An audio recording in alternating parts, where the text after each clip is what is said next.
The EFF's Nthabiseng Tshivhenga has been appointed interim speaker of the Ekurhuleni Council. Former Speaker Raymond Dhlamini walked out during a council sitting last night. He was due to face a no-confidence motion. The municipal manager ended up overseeing proceedings. Opposition parties accused the DA-led municipality of failing to implement proper service delivery. Our reporter Pule Letshwiti-Jones is following these developments and joins us now with the very latest. Pule, good morning.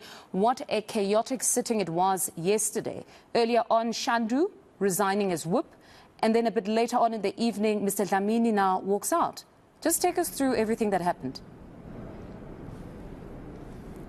Yeah, we definitely, Mfundo. Very good morning. I'm not surprised about what happened yesterday in the Ekurhuleni Council. We did see this unfolding actually about a week ago. And yesterday, what happened in the mornings that there were resignations that were handed by, of course, the chief whip of the council, Mr. Keta Shandu, and of course, Mr. Peter Henning, who's a ward councillor of the DA. So yesterday, DA lost two councillors who resigned. But also, it was sort of like a repetitive scene of what we saw last week, when the opposition parties such as the EFF and of course the Super 7, which is led by the ICM Joe Machapelo, were calling for the Speaker of the DA, Raymond Dhlamini, to, on the top of the agenda of the council, to have both the motion against him and of course the adjustment budget, which speaks to service delivery. But of course Raymond did say he would not be doing that, and it seems as though councillors were frustrated. We're getting a bit of information that the DA then walked out, and that's where we saw the election of the acting speaker from the EFF. But joining me now, I'm speaking to, of course, the communication head in Ekurhuleni, who also witnessed and comments on behalf of what happened yesterday. Thank you very much for joining us, Pagamile. So let's just start with saying, what happened yesterday? Good morning, Pule, and good morning to your viewers. You may recall that the Speaker, Mr. Councillor Raymond Dhlamini, called a ordinary council meeting for Thursday. That meeting started at 1 o'clock in the afternoon. The meeting did quorate. Councillors were there. As the meeting went on and ensued, councillors had a few disagreements, so quite a few caucuses, and then ultimately at around 8 o'clock in the evening, the Speaker decided to adjourn the meeting, and one of the caucuses walked out, and other opposition parties remained inside the council chambers. After that, they wrote a letter to the accounting officer invoking section 29(1)A, which meant that she had to preside over the meeting. And during that meeting, after she opened the meeting, there was a request that there be an acting speaker be appointed to look over the meeting.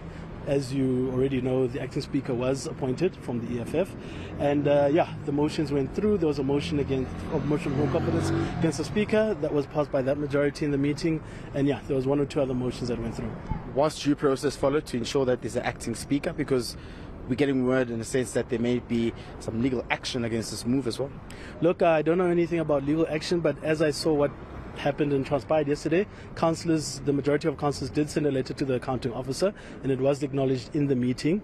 And again, like I said, section 29(1)A was invoked, so she had to preside over the meeting. In the absence of the caucus that walked out of council, did the meeting curate to ensure that the acting speaker can be appointed from the EFF? Yes, a roll call was conducted. There were over 200 councillors in the meeting hall that day, so there was a quorum reached. Okay. Moving forward, what's the process going forward for the council? So as it stands, the acting speaker said that there will be a council meeting coming ahead in the next 7 days, but obviously the speaker will choose whether to send out a public notice to inform the public and other councillors when the next meeting will be held. And for now, does this mean that while she's the acting speaker, we may be seeing again a process of the proper voting of a proper speaker for council? Look, I always say I don't want to be a fortune teller. I don't know what's going to happen in that next council meeting. But I think I just need to add, on Wednesday, the accounting officer did release a statement to the public and the residents of Ekurhuleni, just saying that it's important that there is political stability in the city, because those compliance items are still outstanding. Yes. They weren't tabled in council in the previous meeting, notably the adjustment budget, which allows the city and the administration to deliver services to the people, and also the annual report and a report to the JSC.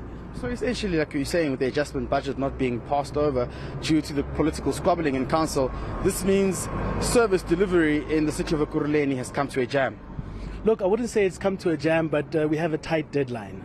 like I said, the city manager's biggest concern is that the budget is tabled so that services can be delivered to the residents of Ekurhuleni. Right. And just to confirm, you say you don't know when the council next sitting will happen? Yeah, I don't know when the next sitting will happen, but as per legislation, there will be a public notice and everybody will be informed. Phakamile, thank you very much. Of course, there, Mr. Phakamile Fundo speaking on behalf of the Ekurhuleni municipality, just giving us an update on what transpired and unfolded yesterday.